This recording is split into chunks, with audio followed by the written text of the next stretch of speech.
Hi, everyone, and welcome to episode 14 of the Not Just Leadership podcast. Thanks so much for joining in today, hosted by the Global Institute for Leadership. My name's Dominic, and we're here in beautiful Honiara, Solomon Islands, the Happy Isles, and we have our special guest today that we're interviewing, Steen Siale. Steen, can you introduce yourself a little bit and share a bit about your background? Thanks, Dom. My name is Steen Siale. I'm from Solomon Islands. So this will be my first podcast with Dom, and I'm excited to share a little bit about myself. Just a background history. I studied in Tasmania. I did my uni there, and now I am currently working at the airport as a safety officer. And yeah, um, Where do you come from? I'm from Malaya province. It's one of the biggest population here in the Solomons. Can you Yep. share a little bit about Malaya Province, like where's it situated, a little bit of your culture or background history? Yep. So Malaya is northeast of Honiara, which is the capital of Solomon Islands. So I'm part of the northern part of Malaya. My home village is called Suave Bay and Tobaita. So basically, Tobaita means like big land, massive land, and stuff like that. So and Suave Bay, it's right in near the coastal. Yeah. Yeah. And are some of the local customs and traditions in Malaya different to the other provinces? Yes, I would say one of the things that really um, differentiate Malaya from other provinces is um, the bride price, which is the most common thing in Malaya. I think that's one of the distinctive traditional way of, um, you know, um, cere- weddings and stuff like that. And so, yeah.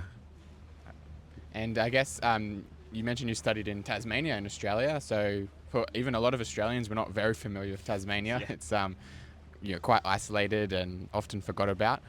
What was that experience like? Because I mean, even for Australians going to Tasmania, it's very different for us depending on what part of Australia we're from. You coming from Solomon Islands, what was that experience like coming to Australia and specifically Tasmania? Yeah, so when I first moved to Tasmania, I had no idea what it will be like. I think the first biggest adjustment that I did when I first got there is the weather. It's so different compared to here in Solomon Islands, tropics, and then now you're like straight into like cold, cold, cold weather, and it's so like even Tasmania during summer it's still cold, and that is something that I find it very difficult at the start, but it kind of slowly grew on me, and then I acclimatized. Yeah. And studying there, like in the Australian system, like what was that like? Yeah. For here in Solomon Islands is very different from Australia. The education structure and stuff like that. So university. So I was at UTAS, University of Tasmania. I was in Launceston, and I think one of the things that kind of um, challenged me is like here in Solomons. I am so used to relying on people, on my friends to do assignments and stuff like that. Whereas back in Australia, especially, I think a sense of um, it's more individualistic. Yeah. Doing assignments like for sure you would have group projects and stuff like that, but at the end of the day, like you have to do stuff on your own, and Yeah. that kind of taught me a lot Yeah. to like not to depend on others. Yeah. Yeah. Yeah. And I guess what made you want to pursue studies abroad, and what was the kind of what prompted you to apply to go abroad, and what did that look like as a Solomon Islander? Because there's some different scholarships and things Yeah. available. So Mm.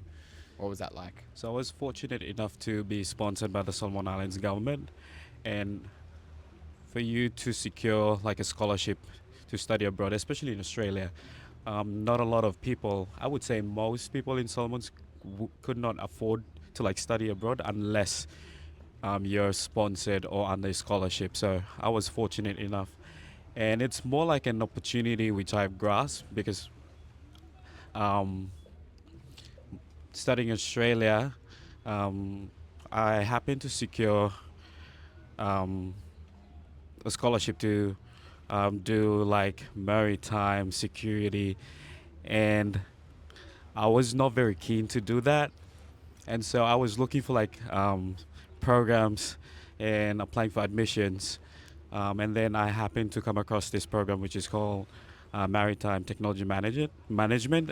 It's a Bachelor of Science, Mm. and so I happened to got the admission to do that program. I submit the admission to the scholarship unit here in Solomon Islands, and then they accepted it. So that's it. Yeah. And how does the study interact with your day job? Because you studied more the maritime Yeah. based role and now you're in the airport, like aviation Yeah. industry. Have you been able to apply the skills across, or are you looking to go back into maritime work in the future? Yeah. I would say the biggest challenge for me personally is um, like I'm from maritime background, and then working in aviation, it's a whole new concept, Yeah. but it's still in the transportation industry. Yeah. And so I feel like the skills and knowledge that I've gained from studying maritime, it still applies. Um, and especially like my knowledge on transportation, like how the maritime rules and regulations and all the standards that, like, if you were to build a ship, you have to comply to this requirements and stuff like that. So coming into aviation, sort of like the same, but like different rules and regulations. Mm. But it kind of, made me to like have a more deeper understanding and to understand how the aviation industry works. Yeah. Yeah. Awesome. And now you're back in Solomon Islands. Like, what's your plans? Do you plan to go back abroad again, or are you just really focusing on building your career here in Solomons? Like, what's your plans going forward now? Because you're still young and you're volunteering. So, what are you aiming towards in the long term? Yeah. So it's been over a year now since I've started working at aviation, airports more specifically. So I'm keeping an open mind, but I feel like the most important thing for me personally is to build foundation. And so this is one of the things that you can travel anywhere, but like if you don't have any solid foundation in terms of work experience, um, and that's one of the biggest challenges that I find very common here in Solomon Islands. Like people are just after money and stuff like that rather than building a solid foundation. Mm. And so that is something that I've learned over the years. Like it's not about money, regardless of how much you get paid every fortnight or monthly. It's more so like building your experience Yeah. and you know finding a way through. Yeah. So you feel if you can establish yourself like with this experience, like you have more opportunities in the future and Yes. potentially abroad or just kind of locally as well, like take on leadership roles. I would say I would be keen to like work abroad. Um, Maybe just to gain my experience abroad, work in a different environment, build myself there, and then eventually maybe 5 to 10 years down the line, I might come back and Yeah. help build Solomon Islands because that's one of the things that I'm passionate about to really give back to my home country. Yeah. Yeah. What's some of like specific to the aviation sector? What do you think is some of the challenges and opportunities here in Solomon Islands for the aviation sector from your perspective? I think the most challenging part of the aviation industry here in the Solomons is because um, it's a newly set up SOE, especially the airport operator. So, as an airport operator, it's to set up as an SOE, you sort of like basically running a business. Mm. So, you're pretty much depending on aeronautical fees from other airlines and Yeah. aircrafts and stuff like that. So, you have to find balance and then um, think of ways that you can bring more money into the country. Even though we have donors, but like um, we we You still shouldn't need be to like run we shouldn't be sustainably. like depending on Yeah. donor money to keep the business running. You have to like be more entrepreneurial towards building the society and aviation So industry. definitely the financial aspect is the Yeah. challenge, and then what do you think is like a lot of opportunity? Like, where's the real opportunity and the success that you've seen in aviation so far? Yeah. I feel like aviation is such a global industry, and so there are a lot of opportunities if you were to pursue a career in aviation. It's not just want to be a pilot or maybe a flight attendant. There are a lot of stuff opportunities that you can be and work as in aviation. And for instance, I think here in Solomon Islands, we don't have much qualified people, especially in air traffic service. And that's one of our biggest challenge here in the Solomons. Like, we need to encourage more people to like have an open, to have more awareness that it's not just aviation is not only associated to pilots. It's vast industry that you can, you know, have many areas to be qualified in. Yeah.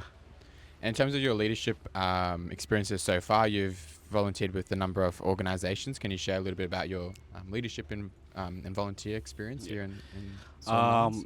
Yeah, so one of the NGOs that I've volunteered for is Pacific Australia Youth Association. So I came across PIA back in 2023 before I came back to Solomon Islands. And so at that time I was looking for jobs, as a new graduate.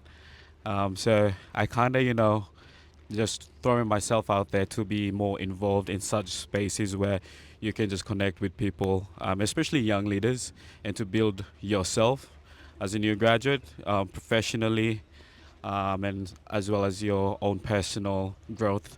And so, yeah, uh, I joined PIA back in last year, 2024, and it's over a year now. And then I happened to attend the Nauru YLS, which is last year as well, and I was fortunate enough to be sponsored by the Australia High Committee in Honiara, and that has given me a new way of thinking as a young leader. It has boosted my morals and my own values, and basically just build my character as a young person. Yeah. And you also volunteered last year at the Empowering Youth to be Employable workshop. Yes. We hosted at Dreamcast. Yeah. So I volunteered, and I was fortunate enough to be part of that workshop. Yeah, especially to just give back to young people, give the space to youths to express themselves, and to also share my own experience in life as well. And I feel like that's one of the things which drives me to be to give back to young people, to volunteer in such spaces. Yeah. And sometimes youth, they can, depending on our different cultures and backgrounds, can be a little bit maybe closed off to volunteering because they want to pursue more paid opportunities or they want to get some benefit. What would be your kind of thoughts and reflections on that, and any advice?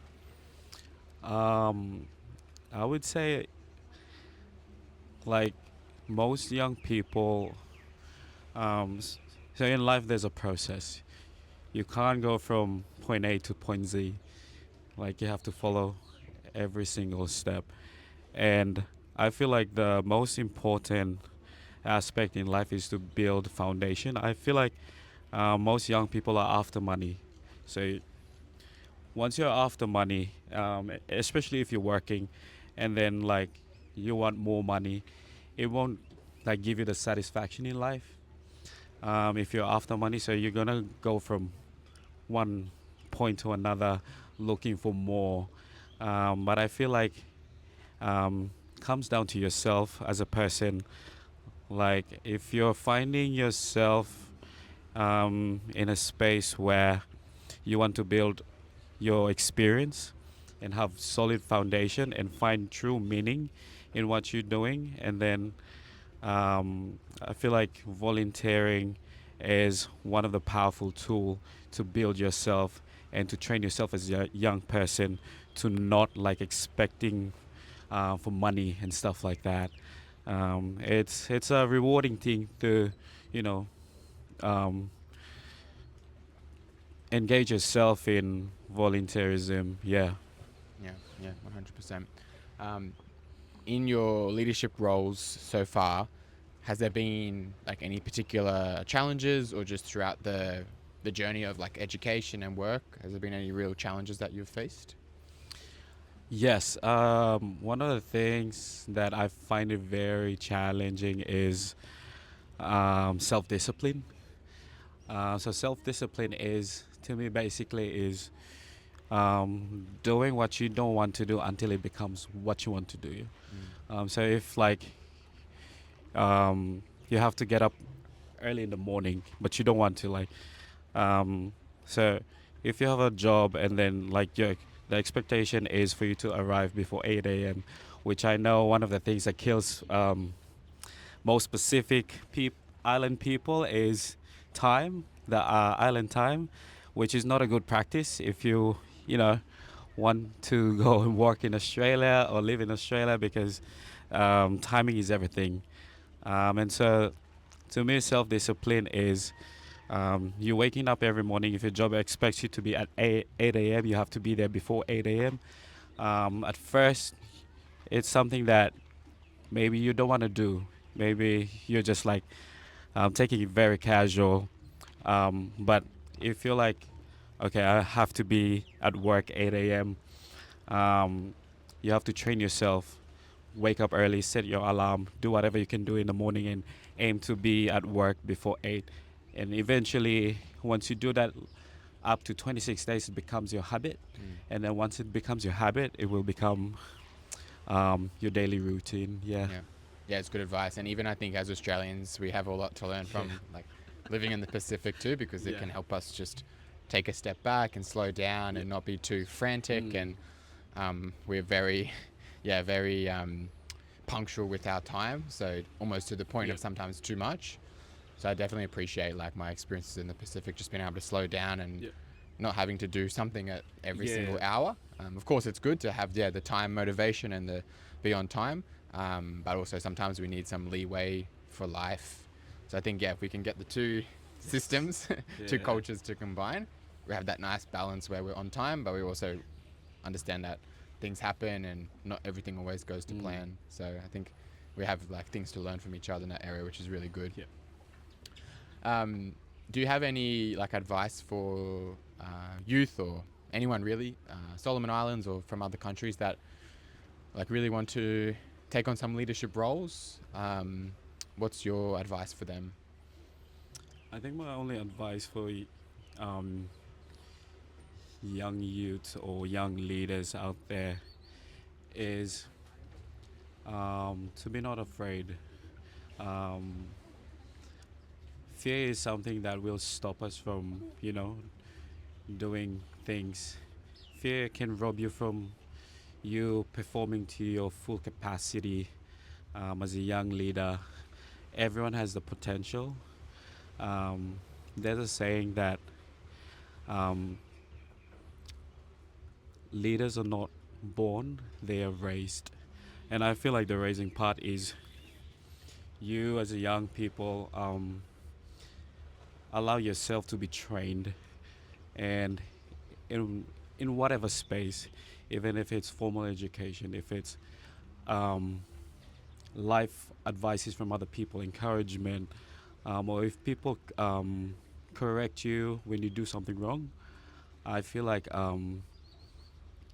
it's for your growth in life. And so um, if you want to be a leader, it's not we're not naturally born leaders. Leaders are trained in various different spaces, and so allow yourself, and then have an open mind to um, take in um, advices, especially from people that are above you. I know that we live in a free world, and there's a tendency that that can be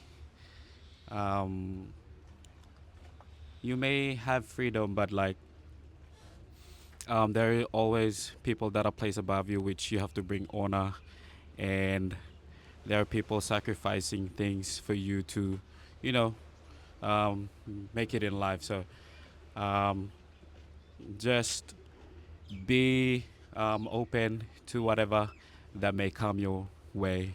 Yeah. Yeah, definitely. And I think also being open, and then also if you can be consistent as Yep. well, and just Definitely. consistently, as you mentioned about the habits, like Mm. creating those good daily habits. And as you maintain those habits and that consistency over a long period of time, you will have opportunities come your way, and you'll have promotions and people come to you for advice. Yep. So if we can just, you know, keep at it day at a day, day by day, for years, really, on end, something that necessarily will happen immediately. It might. Some opportunity might come straight away, but if we can continue that journey and just build our habits and development day by day, we will see the benefits and reap the rewards in the future, because we live for 70, 80, 90, 100 years, and we have 24 hours in a day. If you do something for 1 hour a day, that's only 4% of your day. So if you do 1 hour of study a day, you're only giving up 4% of your time. But that 1 hour, if you can consistently do that for a long period of time, you're going to have so much knowledge and growth that your peers might not, if they don't have that same level of discipline. So yeah, it's great advice to be open and not let fear take over, and then just apply ourselves daily in our activities. Any final comments, or maybe something in Pidgin for our local audience watching? Yeah, for the local audience out there, you say Solomon Islands is it has got a potential to grow as a nation, and future of Solomon Islands is Hamlohan next generation, and so do not be afraid to take the step and to be different in whatsoever spaces where you got him as a young people, and be bold and courageous. I think I'm not lost something, but me talem lo my local audience. Yeah. Awesome.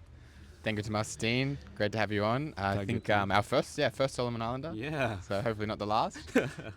Always good to be able to film these podcasts in country, and hopefully can continue to do that with this podcast series. So appreciate your time and your openness, and I think I've learned a lot as well and feel encouraged and inspired. And so we hope those of you watching there, if you're from Solomon Islands, other Pacific Islands, or anywhere around the world, thanks for joining in to the Not Just Leadership podcast, where we talk about leadership, but not just leadership, other things as well, like culture, personal development, and our life background and story. Really grateful for you for joining in to this episode number 14. Stay tuned for a new episode every Sunday. Thanks for your time once again, and see you next week.